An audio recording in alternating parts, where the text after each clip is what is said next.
Ekuafo ankwa oman ni buada.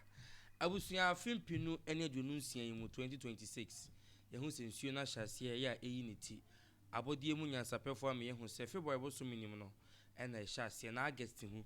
ena nsuo ne bewie. Emfoso bai ena nsuo ya eto no ewo ede me ekuafo na how ben so ena ede ebreyen. Ena ya transe ye ne okuani po Kwame Owusu ya waye kwadwuma be finhye aduase nnum 35 years ena atnasia yebedi enkomo nti kame ho na iyentinsim Ghana damasio no maso yenyo senyemwa kekombe koino Ghana damasio no maso yenyo ekrafomo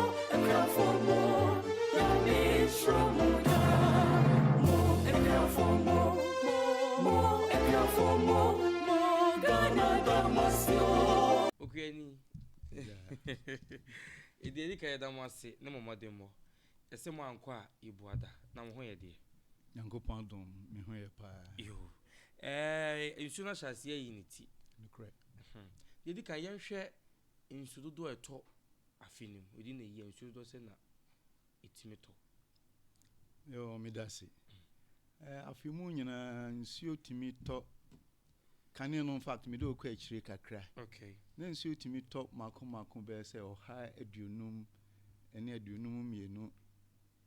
ni kakra 150 150 yeah wow tito na nchiche mu no se on se ye wo nsu to ahoro mienu ena o Ghana ansa ne beba honom no nsuo na ye ya kan no 150 na 52 na 51 honom no se ni sikan no bosumi bia week bia another ko bia se na musikan ne di hu se nsuo to afini mu ni yo nsuo no de bia de eto na otwe bia de eto bosumi bia de eto nti akekani nyina bomu a ene timi ma yenya sa Africa within afini nyina nti se enne se enra nsuo toy fanse na no pay nsuo ato na yakan ene de enra etoy ne yakan saa ne de kan ko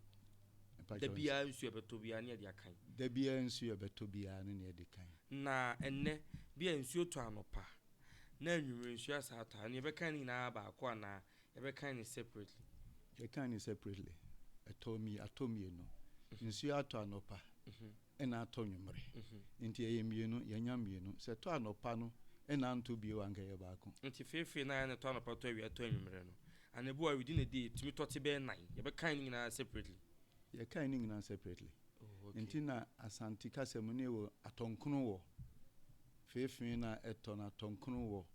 sabre no nsuo beto miti ye be aduasa achi na sajem miti be se aduana achi nti dakro no nsuo timi to be se mprenkono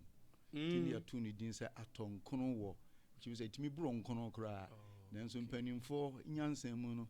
ye hwe ni hu se 9 no de na ye ta ye constant okay nti ne friend atonkono wo ne wo ho itumi nya atonkono wo ene ewo ho na nsesan ye kakra ba sesan ye kakra ba se mfie mienu ni ebe nyina hwe June no a nka yenya fefe no eno ye no a ntimi ntonkono no ntimi ntonkono no se de na kane no na etie no da yenko bebe na wo free by me di we be share mu no ye wo seasons no nsutobre no chichi mu be se nsutobre no de ye wo asusobre ene ye wo bamprobre asusobre okay na bampro bre chichi mu ka say if you hwa a free bosome miensa emu eba no bosome mienu mu timi start bosome mienu nsuo to kakra na free bosome miensa eno na nsuo toye no eba na fe bosome nan no eyensuo eno na akuafo ehase edidua ye no bae okay didua no bae no bosome nan no fanse kane ne den ka bosome miensa mu ba nyina no udua ne ma na yeye na mre sesan no titira bro mre sesan no na ne won se bosome nan no ne mpa mu 15th ekro no ende udua ne ma April 15 full ekro no de udua afuo mu ne ma bia no a nyame ya adom ye free say enye den a yesiso bitue atonkron no beba ama eno atimi ayefe wo hwa afidie ya February no na shasie February 3rd week wona nsuo yi shasie o nti se me kwani a metuma start afri ho no na be yi ai bit ani ni da bi ani no ekire se obi a wo ratini nsuo ba bi a asase a ye ratini a enhye danye nsuo bebre no odua enema na be yi efiri se nsu toye no ebeboa eba ibia na otwe mienu eno beboa ho na emre dadani nti na emom se wo etini so dia ene niema no befifiri asase a eye ho dene asase a ho dene no niema no dua befifi na enso ni nyini no ebeto ape ntimi nyini se de obi owo eyimo na emom se odua no sa mre ya dia ene se de tie bi abehia nsu ana ayi ba ko na ka ho no so kese pa no so de sei bamprosio nyame adom no na ehe ase bosumi du no emu na antitiri na na kane no de na to anadwo ibi a obeda benyane na nsuo na atopa na to anadwo na ade achi na ewiemu ya wese na osori akọ nyuma so eno na boa kua dwuma no niema banchi ni body a yedua ye no nyina no emma no ahyehye na duane no ahyehye na etimi aye aduane a yebetimi adie eno na eboa ma bayere enso ewie ehon kora kama na ye hase etu bayere bosome edu mienu no wie ye ne bosome baako no emu bro nya chi bosome baako ana January no mu etimi etu edi tu e bayere. Okay yan hwe titibre nim no 25 years ni ene no said nsuo ni sito no asesa ye bia bremu ana medase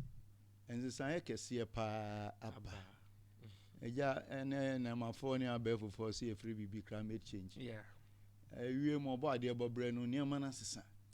nti amanse san kese aba bra wo hwe se ubenya nsuo se kane an nke ni daso kane an mpanifo timi plane se ebrewe ni nya de nsuo beto ebrewe ni nya de nsuo beto no enne entisa ebra oni na so se nsuo beto no na tokese pa da oni da so se o se nsuo to no bon se ento na ye bia mframa nko ana aye ntinsisan kese pa wo. Okay ne kese pa no de hi bi na betumi de aye mfato ho de a kire se ibi amantu o se nke yesi esunsun ni bi ne de ne kese pa no afra se ese ne nka bosome enkono eni ni du no on se yedua beseburo eburo a ekire no ane yedua ne buro ekire no last year entimi nsuo na nto se de na o se to no nti makuafo a omo Ashanti region brown of region Ghana ha yenya ye buro kese pa no dodo no ade esai ma ya nchenchem ma omu twa egui nti sisan no nya afrase nko years a etwa mu kakra free bear say 10 years ni ba no say unita esisi bebre ye hu kwa se ye nyini ye kwa isusu ekwa ye hu se bia December ho ba bi ntan hu but be 2 years as last year hu se December nyina na nsuo to eno kre ewie mu sisan no a aba no onse afrase say nsuo anhye dan to main season no a o se nsuo no eto eyiraye na nso ye ba afi na wie ya nka eno baye de bebo ama aduane ebebu oni ayi no eho na yehun se nsuo ni to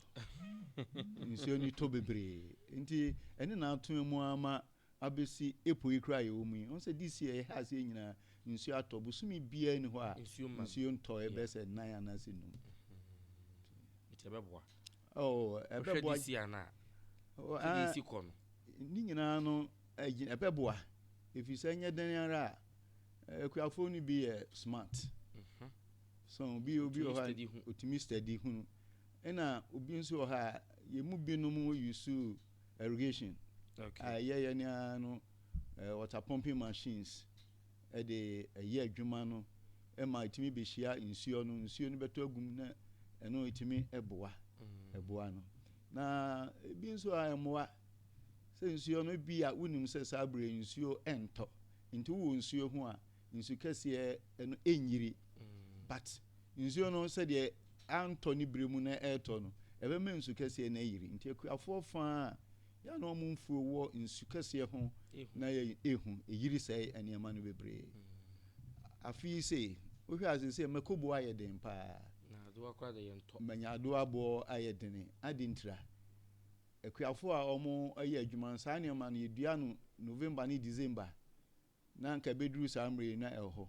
nsuo na ɛtɔ bebrebe no ɛyiri nsuo yiri asɛe mfuo no dodoɔ no a ɛna de yɛdua no July ɔmanfo dua no July mu no nso no ne nka saa mmere ne nka sɛ peki nsuo no nso ɛsan ba bɛsɛe ne nyinaa nti nsutɔeɛ dodoɔ no ɛboa ne mmoa ne mu ɛboa wɔn a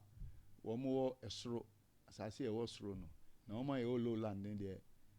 mmoa wɔn papa. Okay, obi yɛ kuani a ɛbɛyɛ dɛn na wɔtumi akalkulate na wɔde adua ne nneɛma no with climate change yɛ abɛn no ɔbɛyɛ dɛn. Yo medase paa aha ɛyɛ very important question a wabusa a akuafoɔ wɔ sɛ itwa yɛ ni ne yɛhwɛ Nyankopɔn ayɛ adom ama ɛnna obiara wɔ ne ba a wɔde ne kɔ school onim sɛ school ɛboa ne sɛ nti aban no nso ayɛ nhyehyɛ a yɛwɔ agriculture extension for ɛwɔ yɛn mpɔtam mu baabiara district ni wɔn no district baabiara ebi wɔ hɔ anyɛ yɛ kura ɔmo nɔɔso deɛ nanso no community bɛyɛ sɛ ebi a yɛmfa ne nan a ne num biara no ne nsia ɛkura yɛtumi ka bɔ mu a yɛnya bi na deɛ ɛbɛboa ne sɛ kuafoɔ na ɛsɛ sɛ ɛhwehwɛ saa extension officers no sɛdeɛ Nyankopɔn adom doctorfoɔ aban sisi hospitals na nursefoɔ ne a doctorfoɔ gu mu no akuafoɔ nso yɛn nso yɛ deɛ ɛno no sɛ extension services no ɛwɔ hɔ a ɛwɔ sɛ akuafoɔ no ɛdi akyire nti yɛdi wɔn akyi ne yɛtie wɔn no mu a nsuo yi a yɛka ho asɛm mu nyina ɔmo deɛ ɔmo bu ho akonta ɛsese ehunu deɛ ɛbɛtumi ayɛ na wotie ɔmo afutu a ɛbɛtumi aboa yɛ. Okay, na maame kɔ kakra bi se ɔmo no mu nsi fam yɛnhu ɔmo wɔ field ɛyɛ nkontompo sɛm. Okay, ɔmpɛ sɛ uhu wɔn no mu a uhu wɔn no na apɛ sɛ obehu wɔn mu a ɔmo ba field paa na akuafoɔ no adeɛ baako a yɛn na ha yɛn akuafoɔ no mu dodoɔ no a ne sɛ ogyae ne dakoro ayɛ adeɛ a ɛbɛboa wɔn no ankasa n'adwuma a ɔyɛ ɛne n'abrabɔ a na ha no ɛna sɛdeɛ midi ka kan sɛ Agric extension for ɔmo nɔɔso ebi a yɛhwɛ community sɛ ɔfɔn sɛ ɔkɔbene anwea nkwanta ɛne abankyin mu ne denya ase na ebi extension officer baako ɛna ɛwɔ hɔ na hwɛ kuafoɔ dodoɔ a ɛwɔ saa community no mu nti ɛyɛwu kuani no ɛna sɛ wobɔ mmɔdena sɛ wobɛhwehwɛ extension officer no me ogyidie sɛ ɔhwɛ wɔn a ɔmo watu ho akyɛ ebi a na programs nti ɔdo wobɛhyɛ bi a nansa na ne nan a na wɔ sɛ ogyi tumu na etimi boa na kuafoɔ na nhwehwɛ wɔn no wɔn hwehwɛ wɔn no deɛ wɔn nya wɔn ma wɔn boa adwuma no menyi bibia menim sɛ wɔ success and failures anaasɛ ne yie ne ne bɔne mu ne ade esutɔbere yi ɛyɛ yɛ saa no papa a ɛwɔ mu ne deɛ that's it nsutɔbere ɛyɛ sei no ne papa a ɛwɔ mu no mehyɛ aseɛ kakra firi February ɛbɛyɛ nsuo wei totɔ no ɛne nneɛma dua ɛkɔ so nneɛma ɛyɛ yie awia ne nsuo ɛka bɔ mu a nneɛma ɛyɛ yie na sɛ biribiara san wɔ ɔno no ha nti wa wowɔ baabi ɛhɔ mmerɛ no ɛdeɛ wura mu no yɛana ɛbɛha adwene ɛkakra ba dodoɔ no a ne san sɛ agya nnɛ yɛnhyɛ da ne wura papa yɛnhyɛ da ne wura galamsey adaroma nti ama wura no ɛkɔ fam nanso nsuo atutɔ yi no ɛboa ma kuadwuma no ɛkɔ yie na ne failures no how a esutɔbere de ba ne bi yɛ deɛ esutɔbere nsuo a ɛtotɔ bebrebe ne how ɛde ba edi kan no ɛma nneɛma enyini ne fifiri koraa no de kɔ kodua nneɛma ne nsuo tɔ bebrebe a ne fifiri koraa no yɛ ɛporɔ ɛwɔ ɛfam hɔ na deɛ ɛbɛfifire nso no sɛ hɔ no mmerɛ kakra sɛ deɛ madi ka aka no a na ɛma ne nyine no tɔ ape ɛma ɛyɛ kɔɔ akyire yɛ ansa na ewia no bɔ a ɛna ɛsesa ɛna nsuo tɔ bebrebe nso a sɛ deɛ madi ka aka nso nsuo yiri ɛde fa nsase no a ɛbi mbɛ nsuo no ɛso nti nsutɔyɛ ɛyɛ na san wɔ ne haw sɛ ɛma tama yɛ susua na ɛkɔ fom no nsuo tutɔ a na ebu ɔma na memempɛ wokɔ akɔdɔ nnɛ 3 days so nkɔ na ase efu ɛno korɛ sɛdeɛ wo nɔbaeɛ bɛdɔ saa wo nɔbaeɛ no ɛyɛ nyini a w'ani gyeɛ no saa ɛna ewura no nso no na ewura kanya ade bɔne ewura yɛ nhyira ɛmɛkuani ne dɔ no sɛ yɛwɔ adɔ ne adɔ yɛ na ɛnuanom akuafoɔ no dodoɔ no adɔ ne fitaa ne yɛasan sesa aboa no na ɛmmoa asase ɛnyini asase ɛwɔ ahoɔden asase wodua nneɛma ɛyɛ yɛ a ɛyɛ wura no a pɔtɔ kasa ɛmɔmɔ kan sɛ organic nyankopɔn nyansa mu no ahoɔden a ɔsɔ ɔde ma asase de biara no asase no a na de ma ne ho ne wura fifi na ɔyɛ yi nnua no bɛporɔ na ama asase no ɛsɛ nya fɛta ɛba saa nsonsono ne mmoa nketenkete bi a nyame nyansa mu no ɔde ɔmo gu asase no mu no ɔmo ɛyɛ adwuma ama wo kuani na aboa ho na wodɔ na wasesa ewura no aboa no egu faako woboa no gu faako a ewia ɛhye asase no asase no hyɛ deɛ na ewia yɛsi boy asase no bɛyɛ dendenden ɛyɛ dendenden a ɛmmoa a ɛwɔ asase mu nso no ɔmo nso ewu nti wodeɛ wobɔ mmɔden akɔ bie baabi a wobɔ ewura no gu yɛ a wodeɛ wobɛhu sɛ aseɛ no yɛ den ɛfɔ mmoa sonsono ne mmoa no ɛwɔ hɔ ɛhɔ wa pagya no de adeɛ kura si hɔ a ɛnkyɛ bo nso na ayɛ yie nti sɛ sɛ akuafoɔ yɛhwɛ na saa suban sɛ yɛbɛma asase so ada hɔ kwatii no ɛnyɛ daddy yɛbɛwie no meyɛ kuani a mɛhyɛ aseɛ anaa akɔla mefefa mpɛsɛ mkɔkua mu season yi mu no nneɛma bɛ ne bɛboa me metumi adua within rainy season medase paa kuadwuma ɛyɛ ade a sɛ wodi si w'ani so sɛ wobɛyɛ a ehia edi kan afutuo wobɛbɛn panyini bi wobɛbɛn agricfoɔ sɛ dɛ medi ka aka no agricfoɔ no kura ni hɔ a wode wobɛtumi abɛn panyini bi a wayɛ adwuma no akyɛ na wakɔ ne nkyɛn saa bere a me no ɛkasa yi nneɛma bi te sɛ wodua aburo a ɛbɛboa wo paa aburo wodua kakumba ɛbɛboa wo wodua nkunuma a ɛbɛboa wo na wodua saa nneɛma no woyɛ abrante a wohyɛ kuadwuma mu no wode saa nneɛma no di kan a ɛnkyɛ nyame adom wobɛnya sika wɔ mu ayere so abosome 3-4 wobɛnya sika wɔ mu na ɛno no wode bankye ɛne bɔdeɛ afa mu enti ɛno nso no bɛyɛ ɛmfa no sɛ afe anaasɛ bosome 9 edu ayun na ɛno nso ahɛ sɛ yɛ dɛ na ɛɛbɔ na abrɛm nyinaa no wonya biribi ɛde ɛtoo ho na sɛ wodua ne kokoo nso deɛ ne na wotira yɛye wodua kokoo no nti wɔn sɛ asase baako wohyɛ aseɛ no short term na onya medium term ɛna long term crop a ɛyɛ kokoo a na abɛ no nso ɛwɔ hɔ na ɛno atumi aboa wo obetu fo sɛ aduaba bɛn na nsutɔ bɛn yɛma yɛmfa gyegye yɛnim yɛbɛbɔ ka aduaba a yɛmfa gyegye yɛnim no ɛgyina asase a woyɛ so adwuma so sɛdeɛ medi ka kan no saa bere wowɔ asase a ɛbɛn nsuo na apɛ sɛ woyɛ tomatoes a ɛyɛ ka na wopɛ sɛ wode bɛma wo ho na mmom na bosome 2 no ɛyɛ February no ɛne ne March no deɛ wodua tomatoes no a ɛsiane sɛ ne nsuo no tɔ no ɛnhyɛ da ɛnyɛ bebree saa na ɛtɔ deɛ nso na ɛnhyɛ da nyɛ ntoaso no ɛno deɛ wodua no ɛbɛyɛ enti saa bere mɛtu fo sɛ wonni asase a ɛyɛ soro ɛyɛ aboɔ mu ɛyɛ tini so a tomatoes deɛ mfa ho ɛnkɔ hɔ wode kɔ hɔ a wobɛbɔ ka nti ɛno no na bankye nso de ubetimi adua no ayetini so abre nyina na ebre makwan a ye kɔ anim no yebeyi bankye nko an si hɔ ni ahwɛ bankye nko an so mfaso a abranteɛ ana ababu na opesa odo hu hyeku adwuma mu no wodo ho to so a ebetimi amba ofi sɛ risk a ɛwɔ ho no ɛyɛ ketewa bi ɔhawa ɛwɔ ho no ɛyɛ kakra bi ɛkyɛn sɛ ntosi nkunuma eburu ntosi nkunuma ne amako ne atosode ne ma no saa bankye de ne risk no ɛwɔ fom nti kuya abranteɛ ababaawa a opesa odo hu hyeku adwuma mu no ɛno de ebetimi ɛne ɔdi ho nkɔmɔ na otimi de ho awuram ɛno yɛ ade a ɛbɛboa o. Okay.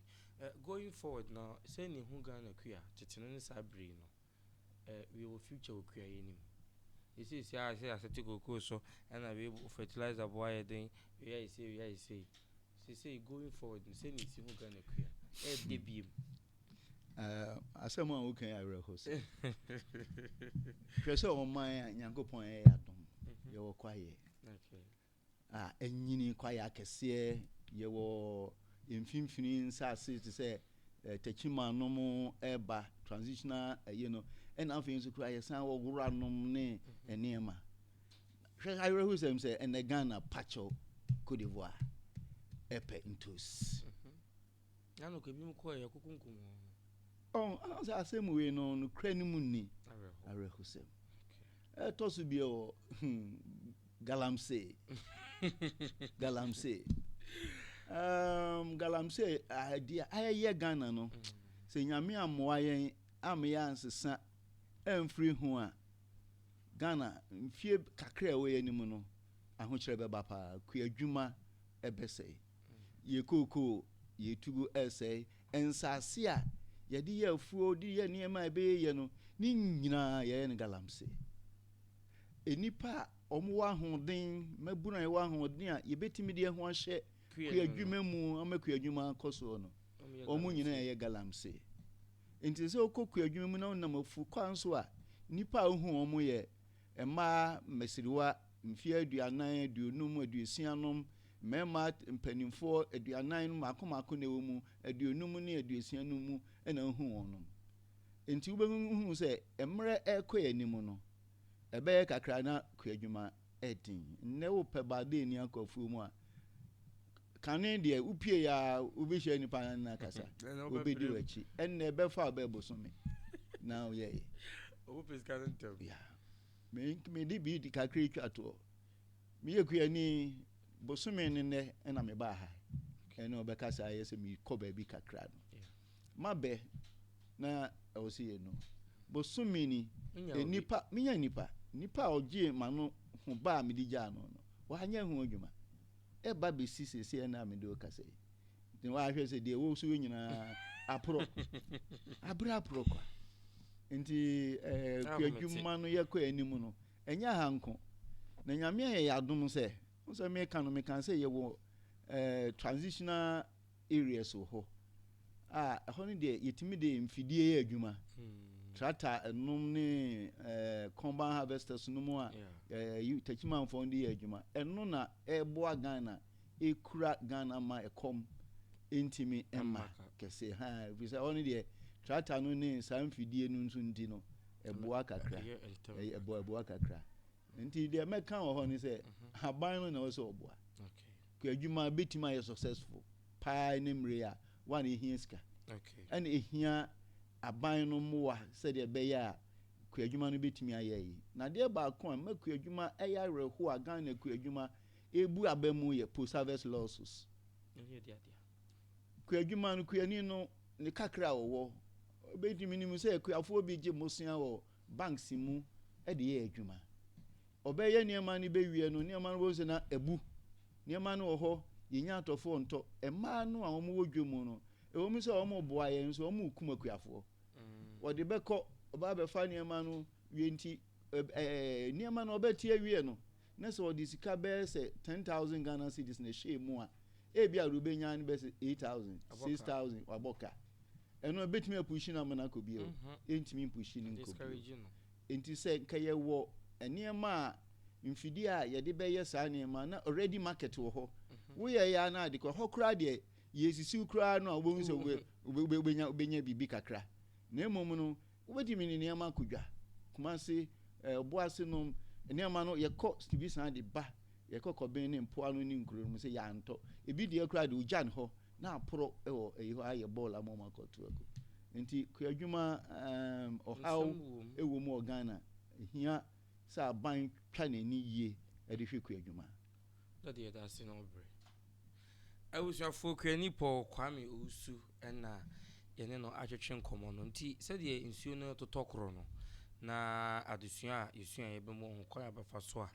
woyɛ kwani a wɔbɛdɔ anaa wobɛhyɛ ase adwadua nneɛma ɛde afa efia da bia awia na ɔmiɛnsa akuafoɔ mmerɛ ɛtena sese ya na yɛde abrɛw da sɛ nɛ